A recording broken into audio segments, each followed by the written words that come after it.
네, 안녕하십니까. 저는 법무법인 강남의 천동준 변호사라고 합니다.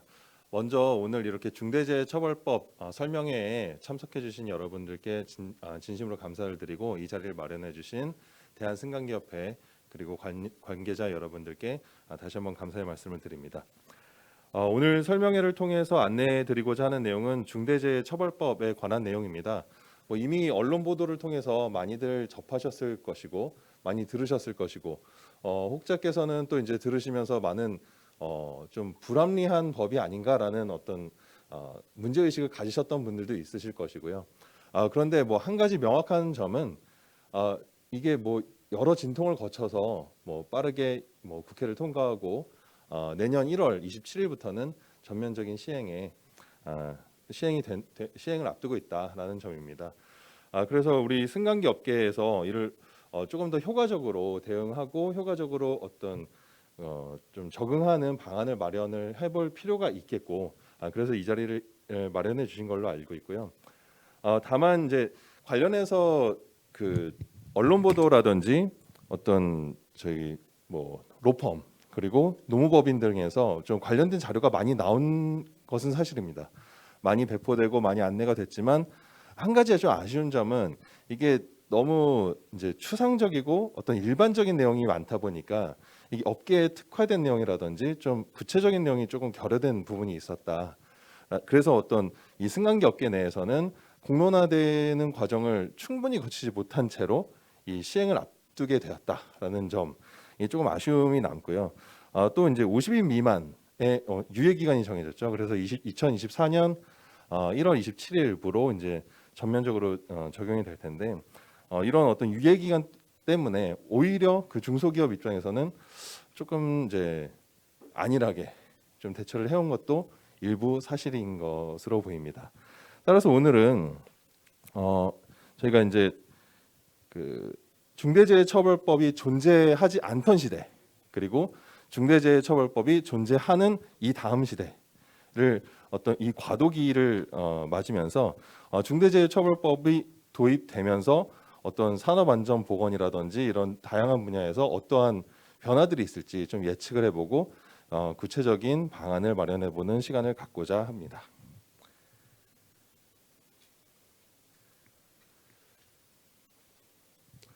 예, 먼저 오늘의 어떤 모두 사례로서 좀 소개해드리고자 하는 사례가 있습니다. 이 사례는 울산에서 있었던 실제 사례를 바탕으로 재구성한 내용이고요. 이 계약 관계를 먼저 보자면은 갑 아파트 입주자 대표 회의와 그다음 을 유지관리 업체 간의 승강기 유지관리 계약이 체결되어 있는 이런 현장에서 유지관리 현장에서 발생한 사건입니다. 갑 아파트 주민 X가 이 승강기를 타다가 뭐 걸려서 넘어지거나 뭐 하게 되는 상황이 발생했습니다. 그런데 이 승강기는 이제 그 고장 신고 접수가 돼 있는 상태였고 그럼에도 불구하고 콜이 됐던 거죠. 저희가 이제 승강기 버튼을 눌러서 콜을 한다고 하지 않습니까? 콜이 됐고 문이 열려서 타는 과정에서 이 승객께서 그 주민 X께서 넘어지신 거예요. 넘어지신 상태에서 저희가 보통 이제 그 개문발차라고 많이들 부르시는 상태죠. 문이 열린 상태로 승강기가 올라간 겁니다. 올라가서 결국에는 그 승강기 사이에 그 승강로와 승강기 카 사이에 협착돼서 돌아가시는 그런 사건이 있었고요. 이 사건을 좀 소개해드리는 이유는 이 사례를 통해서 저희가 이 중대재해처벌법 시행 전의 어떤 평가와 중대재해처벌법 시행 이후의 평가가 조금은 달라질 수 있을 것 같아서 이 사례를 좀 모두 사례로 소개를 해드리기로 했고요. 뭐 이 사례에서 이제 중대재해처벌법 시행 전이죠. 전에는 이 소속 기사 A는 금고 1년에 집행유예 2년, 업무상 과실치사로 처벌을 받았고요. 그 다음에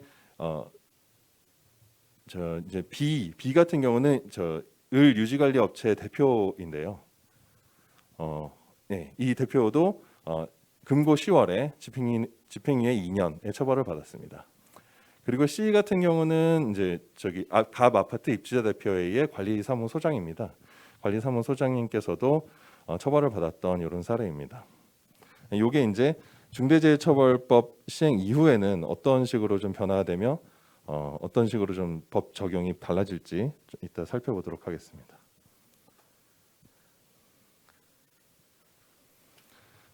네, 오늘 전체적인 목차는 이런 중대재해처벌법의 주요 내용을 저희가 간략하게 알아보도록 하겠고요.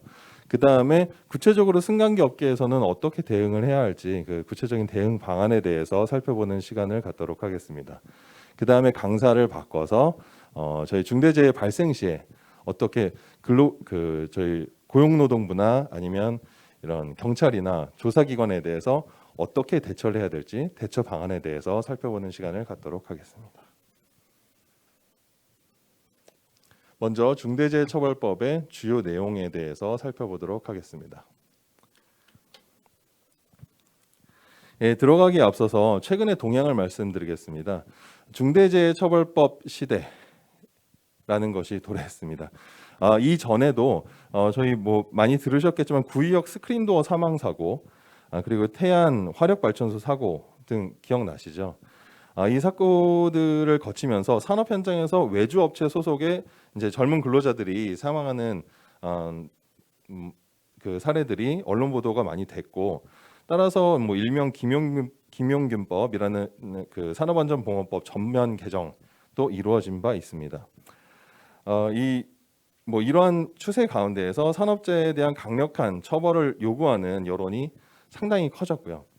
이 여론을 반영하고자 중대재해처벌법 이전에는 어떤 양형의 요소로서 산업안전보건법 위반 사건에 대한 양형을 강화하자라는 목소리가 먼저 제기가 됐고요. 그래서 2021년 올해 7월입니다. 올해 7월 대법원 양형위원회의 양형 기준을 보면은 특별 가중인자의 유사사고 반복 발생이라든지 감경인자의 위반상 시정 등의 내용이 추가되면서 조금 더 이런 양형적인 요소에서 어떤 예방적인 효과를 거두고자 하는 시도가 이루어졌습니다. 그리고 아래 그 양형 기준표를 보면은 기존 형량 범위에 비해서 적게는 한 1.5배에서 2배 정도 기준 형량이 높아졌다라고 보시면 되겠습니다.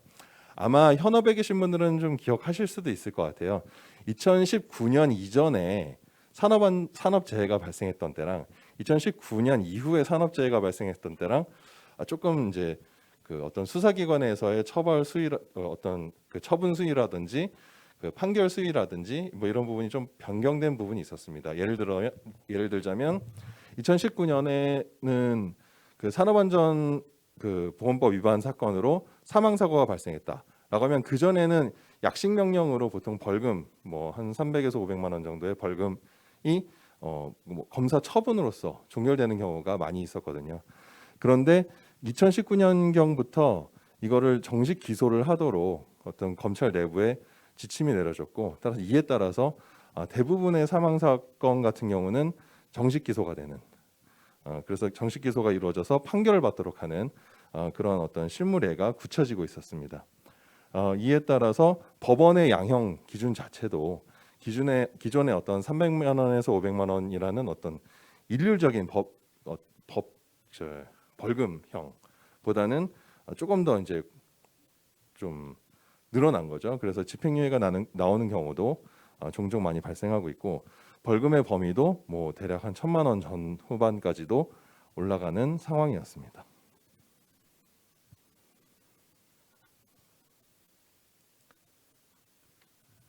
네. 그래서 이 가운데 이러한 분위기 가운데 중대재해처벌법이라는 게 등장하게 됐고요.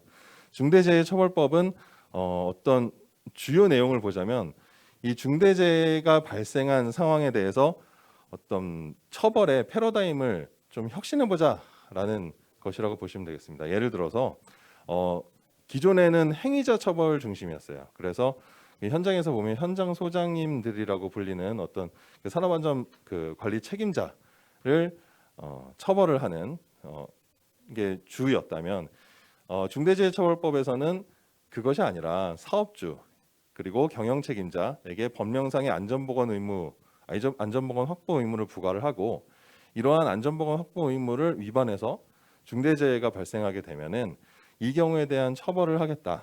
그것도 강력한 처벌을 하겠다라는 컨셉입니다. 그래서 주요 내용을 보면은 사업주 또는 경영 책임자가 법령상 안전보건 확보 의무를 위반했을 경우, 그래서 이로 인해서 중대산업재해 및 중대시민재해가 발생하는 경우 형사처벌, 그리고 양벌 규정에 따른 법인처벌, 그리고 손해배상의 경우에는 5배의 징벌적 손해배상을 부과하겠다라는 법령이다라고 보시면 되겠습니다. 네, 중대재해처벌법에서 아까 제가 말씀드렸던 게 잠깐 말씀드린 게 중대산업재해와 중대시민재해라는 개념이 있습니다. 중대산업재해와 중대시민재해의 개념은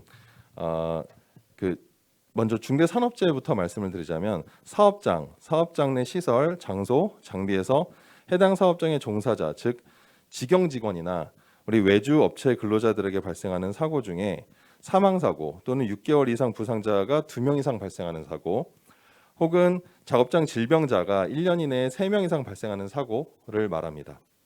즉 내부의 근로자들에게 발생하는 사고다라고 보시면 되겠고요. 반면 중대시민재해란 특정 원료 또는 제조물, 공중이용시설 또는 공중교통수단의 설계, 제조, 설치, 관리상의 결함을 원인으로 하여 발생한 재해로서 사망사고 또는 2개월 이상 부상자가 10명 이상 발생하는 사고, 또는 3개월 이상의 질병자가 10명 이상 발생하는 사고를 말합니다. 즉 기존의 산재라 불리는 유형은 중대산업재해에 속하고, 기존의 제조물 책임과 유사한 영역은 중대시민재해에 속하게 됩니다. 예를 들어서 문제가 됐던 옥시 사건이라든지 세월호 사건 등이 중대시민재해의 유형에 속하게 됩니다.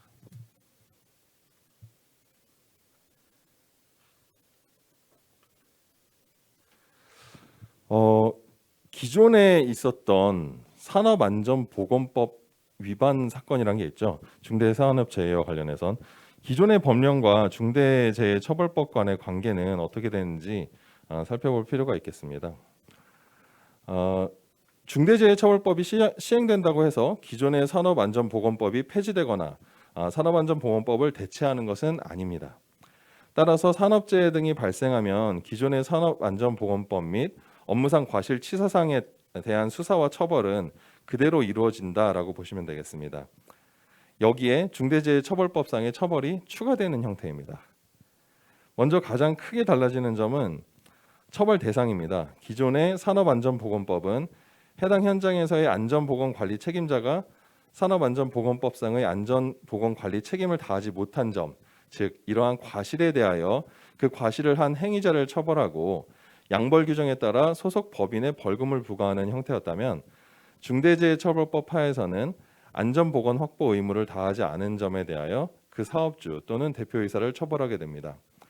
이러한 처벌 대상의 차이 때문에 기존 산업안전보건법에 대하여는 근로자들이 안전보건법령의 세부 사항을 지키는지 점검하고 안전보건관리 책임자에게 안전관리 책임이 적절히 위임됐는지가 법령 준수의 주요 방향성이었다면, 중대재해처벌법에 대해서는 해당 사업장의 안전보건관리 체계를 적절한 예산을 들여 구축하였는지, 관리상의 조치를 했는지, 대표이사가 이를 주기적으로 점검하고 있는지가 핵심 쟁점이 되는 것입니다. 즉 안전관리는 현장 소장이 다 하는 것이고 대표이사는 이러한 실무를 알지 못한다라는 항변은 기존의 산업안전보건법 위반에 대한 사건의 항변은 될 수 있을지언정 중대재해처벌법에 대하여는 대표이사가 이를 몰랐다라는 사실 자체가 어떤 처벌의 사유가 된다라고 보시면 되겠습니다. 이 밖에 규율 범위에 있어서도 중대재해처벌법의 경우 중대산업재해와 중대시민재해를 모두 규율하는 반면에 산업안전보건법은 산업재해에 대한 부분만을 규율한다라고 보시면 되겠습니다. 조금 더 범위가 넓어졌다라고 보시면 되는 것이죠.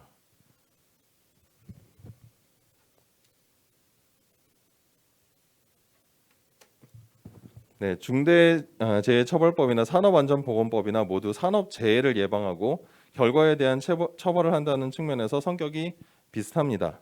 따라서 규정은 다르더라도 실질적으로 유사한 내용이 존재하는데요.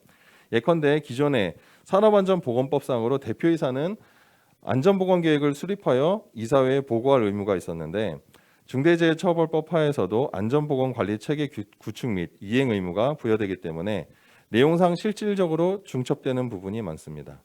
따라서 50인 미만 사업장으로서는 중대재해처벌법 적용이 유예되는 경우라면 향후 1년간은 산업안전보건법상의 안전보건계획 수립을 중심으로 회사 내부적인 시스템을 점검하고 관련 매뉴얼이나 서면, 서식 등을 최우선적으로 보완하실 필요가 있겠고요.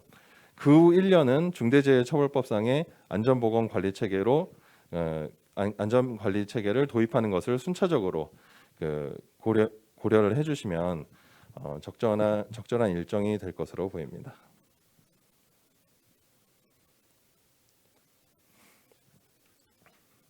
네, 중대재해처벌법에서 말하는 사업주 또는 경영 책임자에 대해서 말씀드리도록 하겠습니다. 그 범위가 문제가 되는데요. 앞서 잠깐 언급드렸던 부분인데 이른바 사장님들이 여기에 해당하게 됩니다. 법에서는 사업을 대표하고 사업을 총괄하는 권한과 책임이 있는 사람 또는 이에 준하여 안전보건에 관한 업무를 담당하는 사람이라고 규정하고 있으므로 대표이사나 이에 준하는 사람이라고 해석할 수 있을 것인데 여기에 대주주나 안전전담 임원이 해당할 것인가라는 점이 실무적인 문제가 될 수 있습니다. 지금까지의 논의 과정을 좀 말씀을 드리자면, 지금까지 논의의 결론을 말씀드리자면, 어떤 그 대주주라고 하죠, 회장님의 경우에는 여기에는 해당하지 않는다라는 것이 거의 중론적인 입장이고요.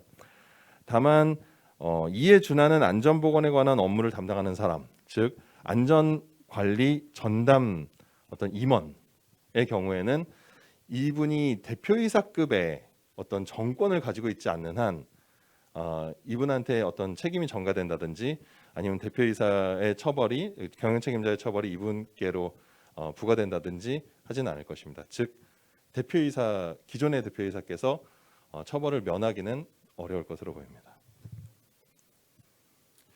그래서 논의되고 있는 것들이 공동 대표이사 정도 수준이라면은 그분이 어떤 전담자로서 정권을 갖고 있다라고 볼 수 있지 않을까라는 부분이 현재까지의 논의입니다. 네, 그렇다면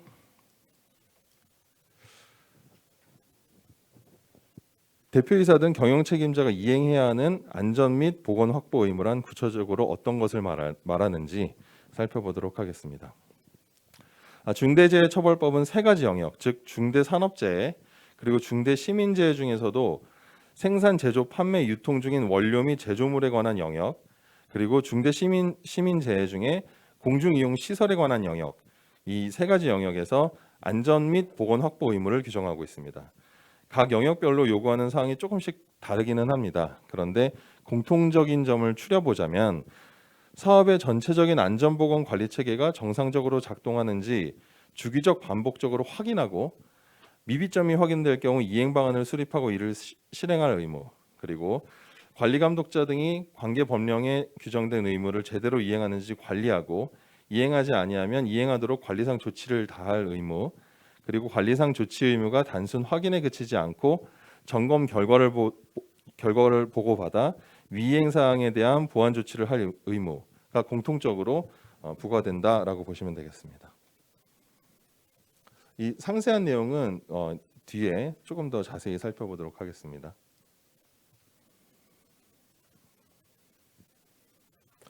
산업안전보건법상에서도 도급 관계에 있어서는 어떤 사업 책임 범위를 확장하는 시도가 있었습니다. 그래서 도급 관계에 있어서 원수급인, 즉 원청이라고 보통 얘기를 하죠. 원수급인의 책임 범위를 하도급 관계 근로자들에게까지 확대하고자 하는 시도는 마찬가지로 중대재해처벌법에서도 있습니다.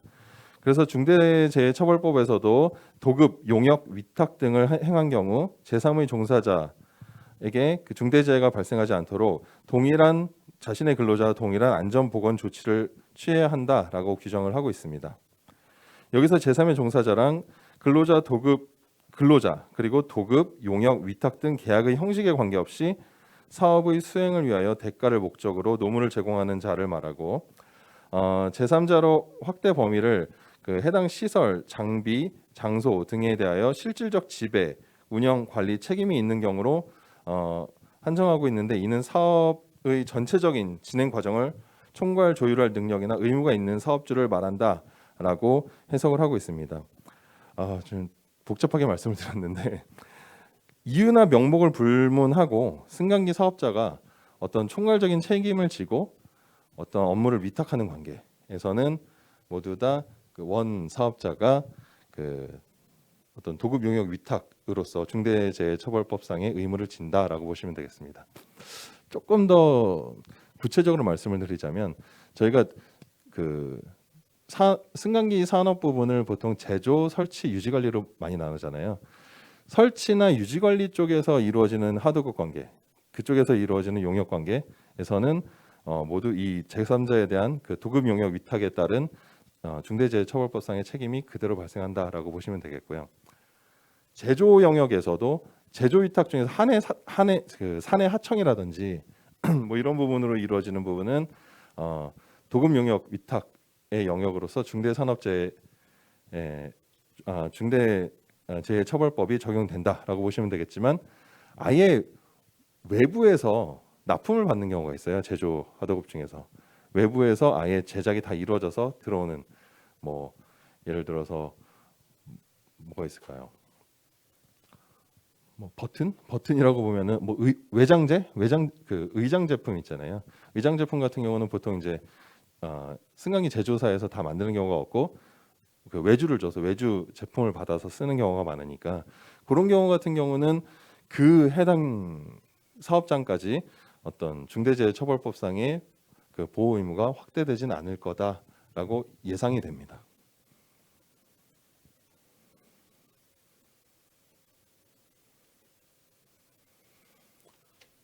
네, 그럼 중대재해처벌법 하에서 중대재해 발생 시 리스크를 살펴보도록 하겠습니다. 가장 논란이 많이 됐던 부분입니다. 우선은 처벌 대상자는 경영 책임자 등입니다. 보통 저희가 법정형이란 게 뭐 어떤 죄를 지면 뭐 몇 년 이하의 징역, 얼마 이하의 벌금 하는 요 부분, 그 형량의 범위를 정해놓은 것을 법정형이라고 하는데 이 법정형 부분은 보통 이제 하한을 정하는 경우를 가장 좀 엄중하게 처벌하는 경우다라고 보고 있습니다. 왜냐하면 뭐 1년 이상의 징역이라고 하면 1년 이상을 반드시 부과를 해야 되는 형태인 거잖아요. 뭐 논리적으로는 그렇기 때문에 1년 이상의 징역 또는 뭐 10억 원 이하의 벌금이라고 지금 현재 중대재해처벌법상의 법정형이 정해져 있는데 이 부분은 상당히 중한 형에 속한다라고 참고로 알아두시면 되겠고요. 이 부분 때문에 뭐 어떤 경영을 너무 위축시킨다라는 논란이 많이 되었던 것도 사실입니다. 그리고 이에 대해서 법인 처벌, 즉 양벌 규정이 또 따로 있는데요. 즉 대표이사가 뭐 단적으로 대표이사라고 하겠습니다. 경영 책임자인 대표이사가 1년 이상의 징역, 1년 이상의 징역 또는 10억 원 이하의 벌금을 받고 이와 별도로 법인은 또 50억 원 이하의 벌금을 받도록 규정되어 있습니다. 징벌적 손해배상도 문제가 됐었는데요.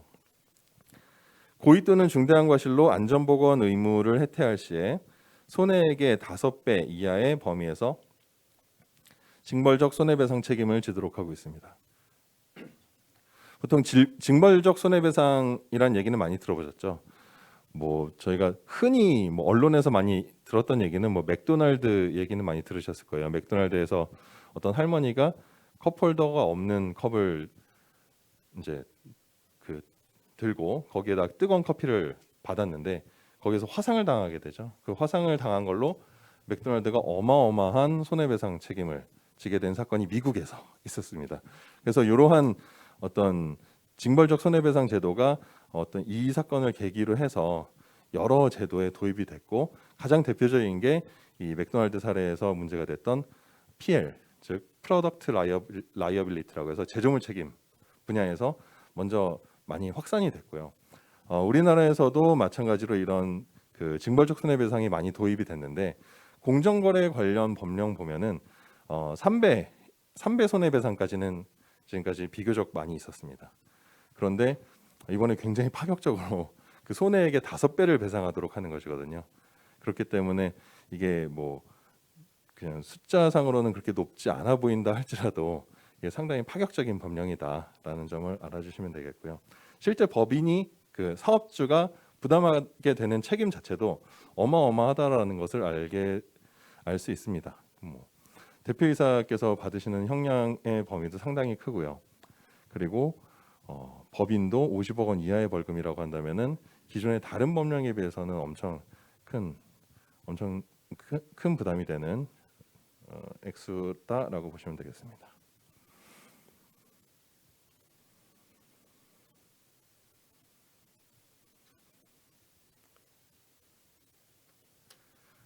네, 뭐 일단 중소기업 입장에서는 그 많은 기업들에서 좀 먼저 관심이 가실 부분이 아마도 이런 유예 기간에 대한 부분, 적용 범위에 대한 부분일 것이다라고 보여집니다.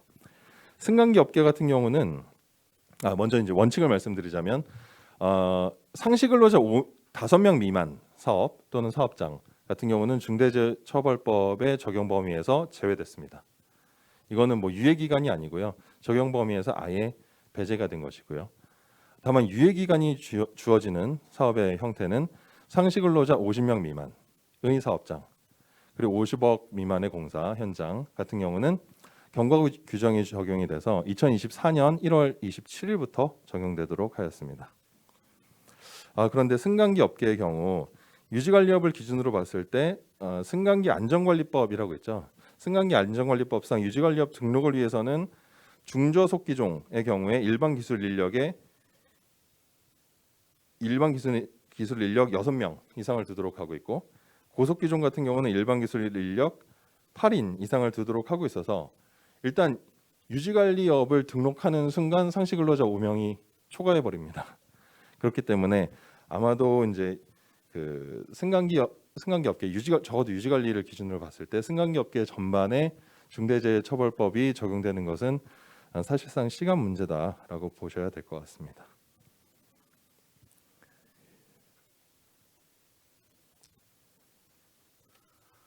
네. 그래서 일단 중대재해처벌법의 기본적인 내용은 쭉 살펴봤고요. 제가 이 코로나 시대가 들어오면서 이런 발표를 하게 되면 가장 힘든 점 중에 하나가 제가 너무 숨이 찹니다. 조금 제가 숨차하더라도 양해를 해주시고 잘 들어주시기 바랍니다.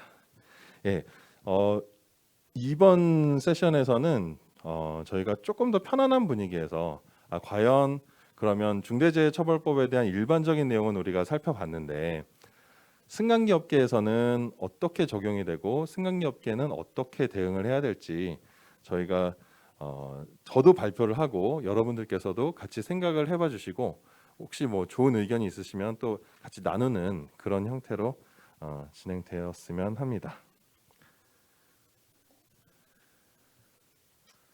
자, 저희 처음에 얘기했던 그 모두 사례입니다. 울산의 사례였고요. 갑은 입주자 대표이고 을은 유지관리 업체입니다. 갑 아파트 주민 X가 승강기에 진입하는 도중에 넘어졌는데 X가 승강장과 카에 걸쳐 있는 사이에 승강기가 이른바 개문 발차를 한 사례입니다. 이걸 우선 그 중대재해처벌법 이전의 관점에서 보자면은 이 건 같은 경우는 작업자가 사망한 사건은 아니기 때문에 산업재해에 관한 산업안전보건법 위반이 문제되는 사건은 아닙니다. 이거는 시민재해인 거죠. 다만 유지관리 기사 A가 이와 같은 고장 접수를 받았다면 경비원에게 승강기 운행을 정지시켜야 했고 유지관리 업체 대표는 A에게 이러한 내용을 가르쳤어야죠. 교육을 했었어야 됨에도 교육을 못했고 C 경비원이죠. C는 경비로서 운행을 중단해 놓았어야 함에도 불구하고 유지관리 기사가 이와 같은 고장 접수를 받고 아무런 조치를 취하지 않아서 그 결과 이런 사망 사고에 이르게 되었기 때문에 이게 업무상 과실이다라고 보아서 업무상 과실치사 이건 형법상의 범죄죠. 업무상 과실치사로 처벌받은 사례입니다. 그렇다면 이게 중대재해처벌법 시행 이후에는 어떤 관점에서 바라봐야 될지 한번 살펴보도록 하겠습니다. 먼저 이 사건은 근로자나 용역 관계에 있는 제3자에게 발생한 사고가 아니죠. 그렇기 때문에 중대산업재해가 아닌 중대시민재해로 해석해야 됩니다.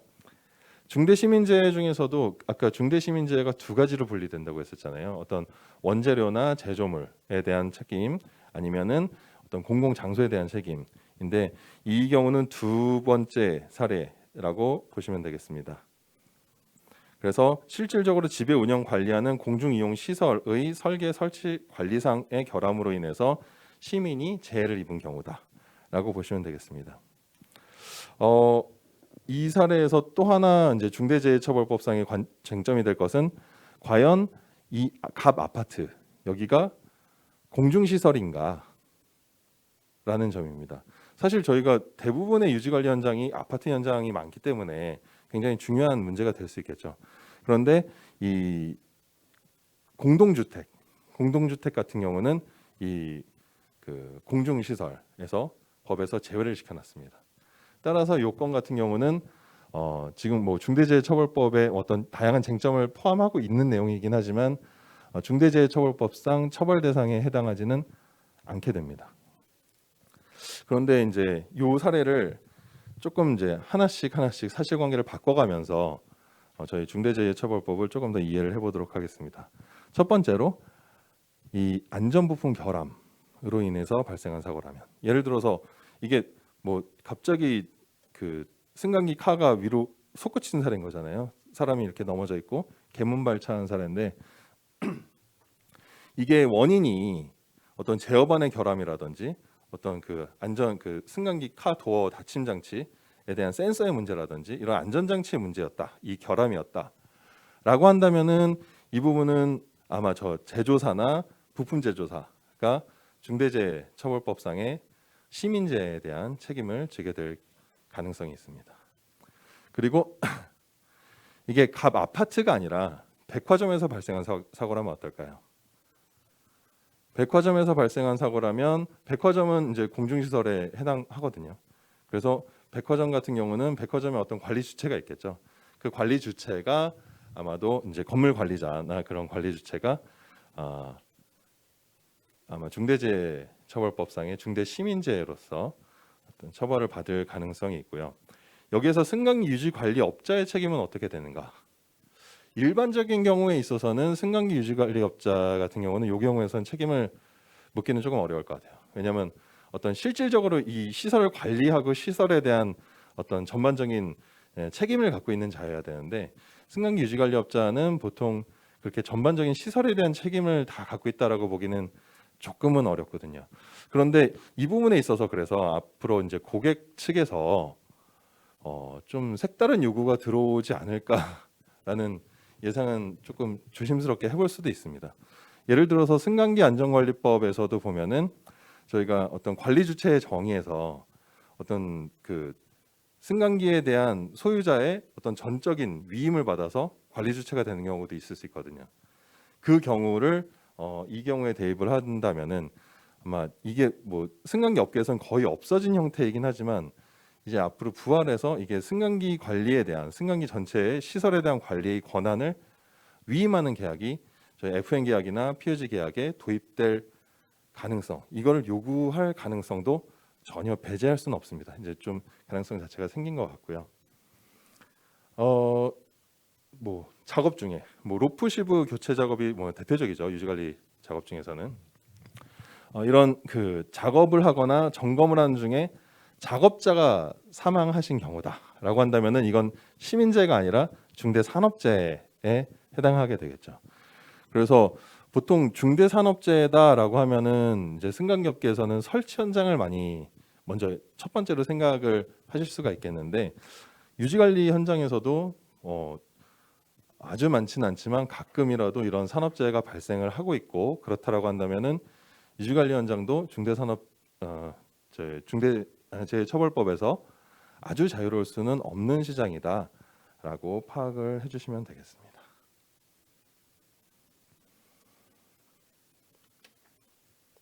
네, 그래서 승강기 사업 분야별로 어떤 발생할 수 있는 시나리오를 먼저 좀 예상을 해봤습니다.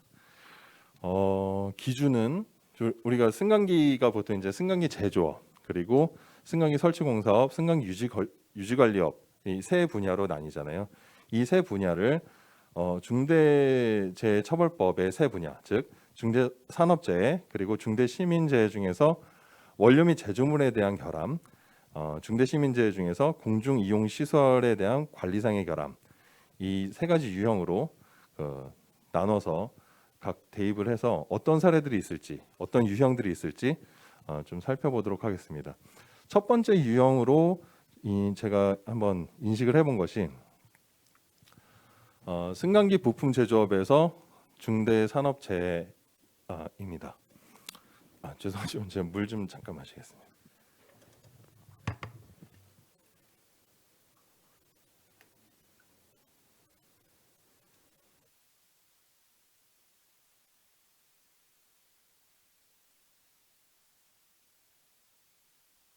코로나가 빨리 끝내야 되는데 정말 입이 타네요. 네, 첫 번째 유형입니다.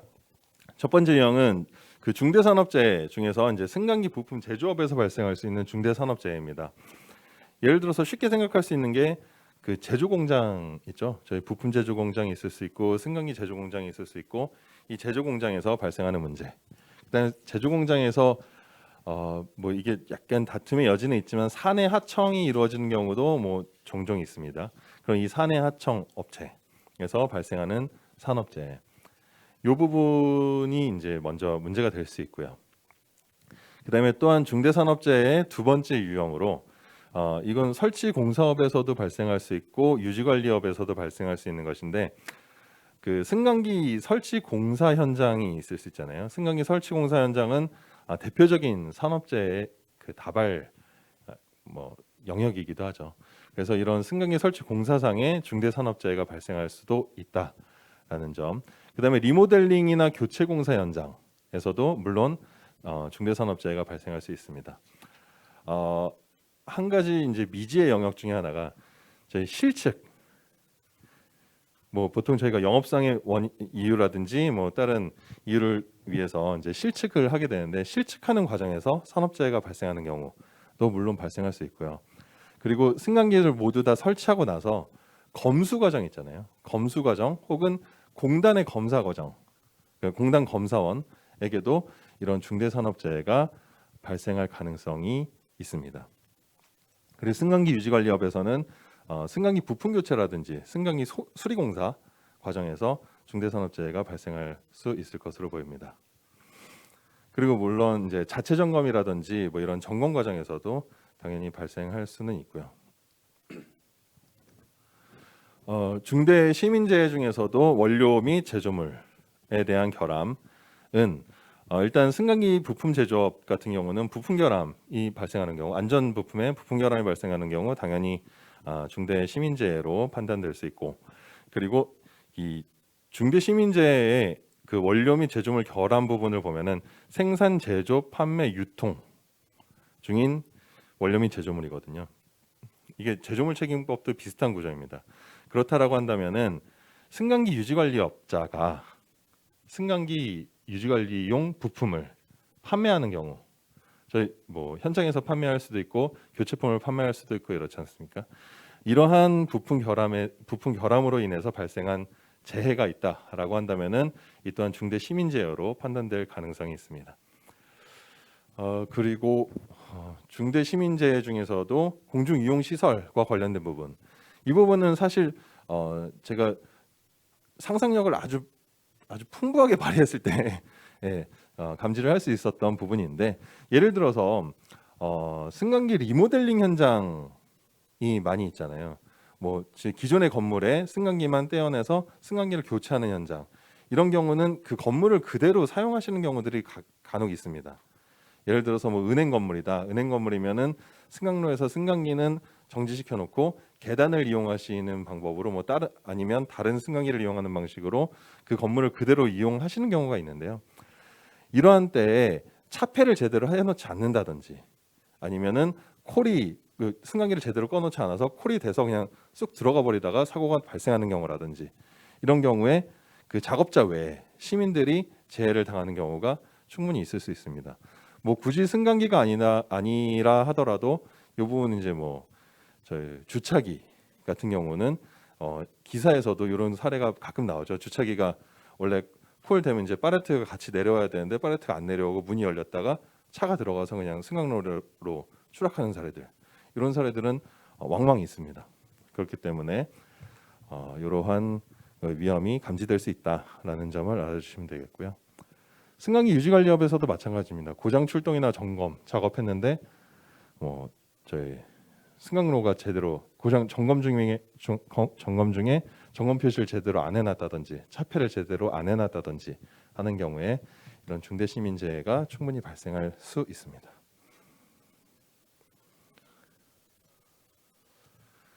네, 안전보건 확보 의무는 이제 승강기 죄송합니다. 중대재해처벌법에서 이제 안전보건 확보 의무를 이행을 하라라고 요구를 하고 있는데 제가 지금까지 말씀드린 이 영역별로 어떤 의무들을 이행을 해야 되는지 간략히 말씀을 드리도록 하겠습니다. 산업재해 부분에 있어서는 뭐 여러 가지 산업재해가 가장 이제 좀 까다롭거든요. 산업재해를 방지하기 위해서 안전보건 목표와 경영방침을 설정하라. 그리고 유해 위험 요인 확인, 점검, 개선을 위한 업무 처리 절차를 마련하고 안전보건 전문 인력 배치 및 업무 수행을 확보할 수 있도록 하고 적정 예산 편성 및 집행 관리 체계 구축을 해라 등등등의 내용이 있는데요. 이거를 좀 간략하게 말씀을 드리자면 안전보건 목표와 경영 방침 설정은 하면 되는 문제죠. 사실은 요거조차 안 했다라고 한다면은 정말 심각한 문제가 있는 것일 거고요. 모든 이제 이런 법령 준수를 위한 어떤 시스템, 회사 내부의 시스템을 저희가 흔히들 컴플라이언스 시스템이라고 많이 부릅니다.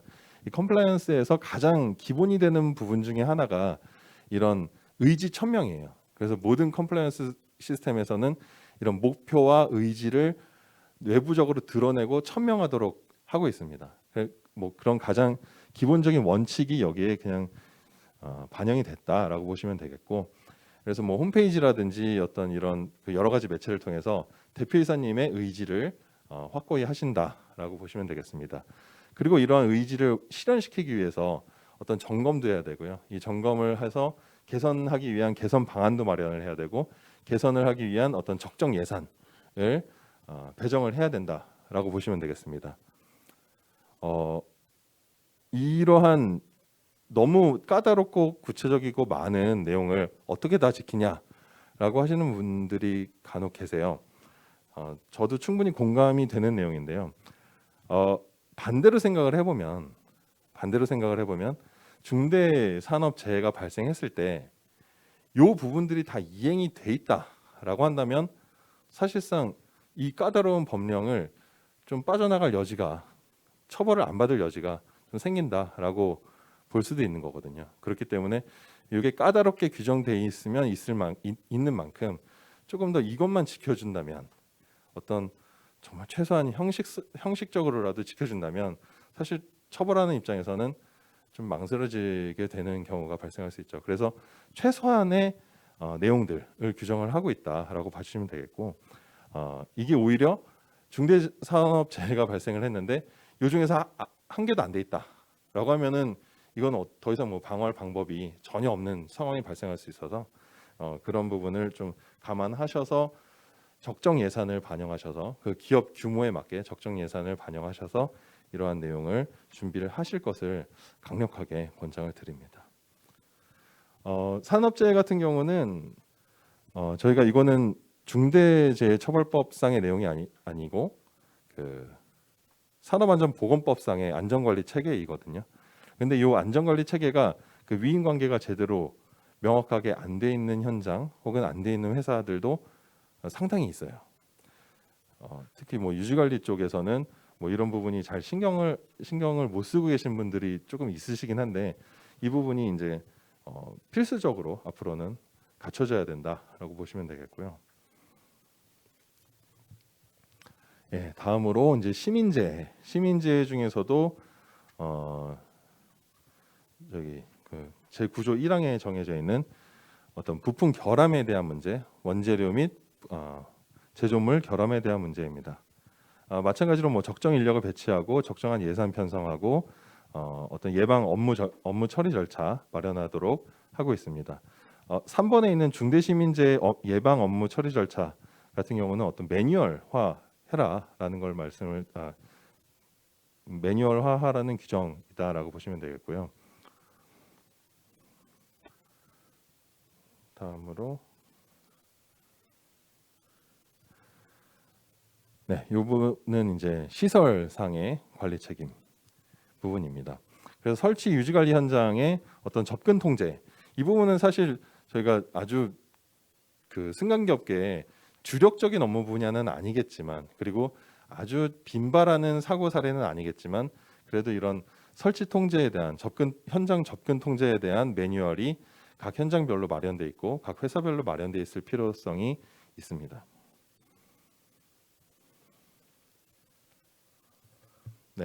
그 승강기 사업 분야별로 대응 방안을 어떤 예시로 좀 제시를 해보도록 하겠습니다. 승강기 부품 제조업 관련 중대산업재해에 대해서는 제조 공장 내의 안전보건 관리 체계가 점검될 필요가 있습니다. 제가 아까 보여드렸던 그 안전관리 체계 있잖아요. 그 조직도 같이 그 조직도가 제대로 구성이 안 돼 있는 업체들이 상당히 있을 것으로 예상은 되고요. 그래서 만약에 안 돼 있다라고 한다면은 이런 안전보건 관리 체계를 반드시 어떤 서류상으로 마련을 하셔야 된다라고 할 수 있겠습니다. 그리고 사내 하청이 있을 때에는 수급업체 안전평가 기준이라든지 준수 수칙을 명확히 해서 그 현행 계약 관계에 반영시킬 필요가 있습니다. 예를 들어서 어떤 사내 하청 업체인데 그 하청 업체가 어떤 안전 관리를 제대로 안 했다라는 것이 지금은 어떤 통할 수 있는 항변일지 모르겠지만 앞으로는 그런 항변이 제대로 안 통하는 시대가 됐거든요. 그렇기 때문에 이런 제대로 준수를 하지 않는 업체다라고 한다면은 사용하는 어떤 갑이라고 하겠습니다. 갑의 도급인의 입장에서는 철저히 배제를 시키는 노력도 필요합니다.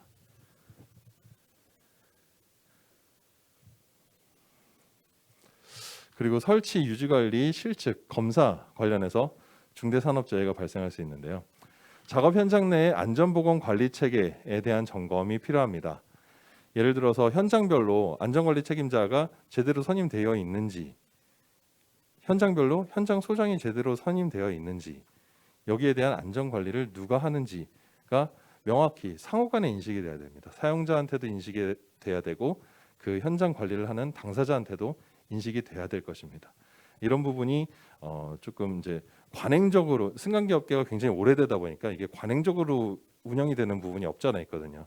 이런 부분을 조금 보완을 해주실 필요가 있지 않을까라고 생각을 하고요. 그리고 안전보건관리 체계의 그 위임 관계는 명시적으로 어떤 문서화 시켜놓는 것이 좋습니다. 위임장이라든지 어떤 위촉장이라든지 이런 부분이 문서화되는 것이 좋겠고요.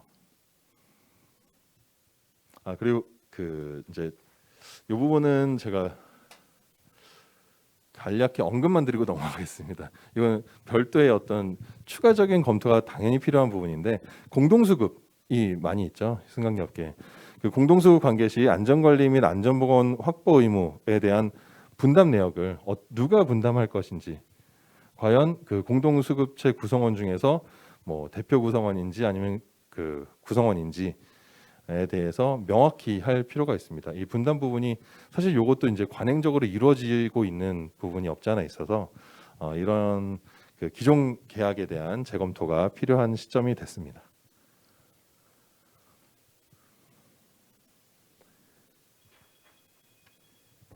부품 결함 관련해서는 부품에 대한 사용 매뉴얼을 최대한 구체화할 필요가 있습니다. 사실 부품의 결함이 어떤 그 결함 여부가 좀 불확실한 경우가 있을 수 있거든요. 예를 들어서 사용자가 제대로 사용하지 않은 경우, 사용자가 험한 환경에서 사용한 경우 등이 있을 수 있어서 이 부품은 어떤 환경에서 사용할 때 가장 최고의 퍼포먼스를 낼 수 있는 부품인지 제조업자 입장에서는 좀 확실히 구체화해서 설명을 해주고 매뉴얼화할 필요가 있을 것입니다.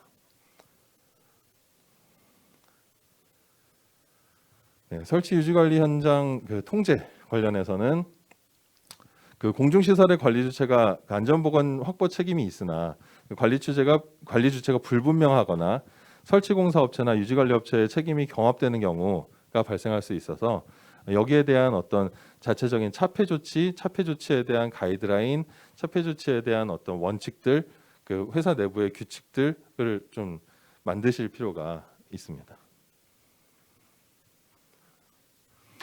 네, 그 다음으로 안전보건 업무를 담당하는 경영 책임자를 선정하실 필요도 있습니다. 이 부분은 이제 실무적인 부분이라기보다는 약간 이제 좀 거버넌스적인 부분이죠. 이 회사의 지배 체계에 대한 부분이기 때문에 뭐좀 실무선에서는 뭐 검토하기가 좀 어려우신 부분일 수도 있는데, 뭐 대표이사가 전적으로 책임을 지고 가는 구조일 것인가, 아니면은 안전보건 담당의 어떤 각자의 대표이사가 존재할 것인가, 아니면 안전보건 담당 임원으로 족할 것인가, 이거는 이제 기업의 선택에 맡겨진 부분이기 때문에 가장 적절한 부분을 선택을 하시면 되겠고요. 안전보건 담당 인력의 R&R 정비도 당연히 필요할 것입니다. 그리고 자체적인 안전보건 확보 체계의 구축, 그리고 문서화. 가장 중요한 것이 우리가 이런 안전보건 확보의 의무를 다했다라는 것을 언젠가는 증명을 하기 위해서 이러한 활동을 해야 되기 때문에 문서화하는 것이 가장 필요할 것입니다. 주요 법령, 특히 승강기 안전관리법을 중심으로 해서 어떤 그 사업장 내부, 그리고 원료나 제조물, 그리고 이용시설에 대한 그 어떤 안전 수칙들, 그리고 우리가 지켜야 될 내용들을 어떤 컴플라이언스 체계로 구축을 하실 필요가 있습니다. 뭐 거창한 게 아니고요. 우리가 지켜야 될 법령이 뭔지 한번 알아보자는 거죠. 승강기 안전관리법은 당연히 있고요. 산업안전보건법 등 우리가 이제 각 분야별로 뭐 필요한 내용들이 있을 것입니다. 네, 그래서 최종적으로 저희가 이제 컴플라이언스 운영 체계 구축을 위한 어떤 시스템을 만들 필요가 있는데요. 컴플라이언스 운영 체계라고 하면 이것도 이제 좀 영어도 들어가고 좀 말도 좀 생경하고 해서 어렵게 보이실 수도 있는데, 다른 것이 아니라 리스크를 식별을 해보고 우리 업무 영역에서 중대재해가 발생할 수 있는 리스크가 어떤 것이 있을지 식별을 해보고, 그 다음에 그 리스크의 정도라든지 빈도, 어떤 발생 가능성을 평가를 해서 안전보건 확보 방안을 수립을 하고 이것에 대해서 잘 지켜지고 있는지 점검을 하고 문서화해서 남기는 것, 이것이 결국에는 가장 기본적인 원칙이면서도 중대재해처벌법을 준수하기 위한 첫걸음이 아닐까 생각을 해서 이렇게 제안을 드립니다.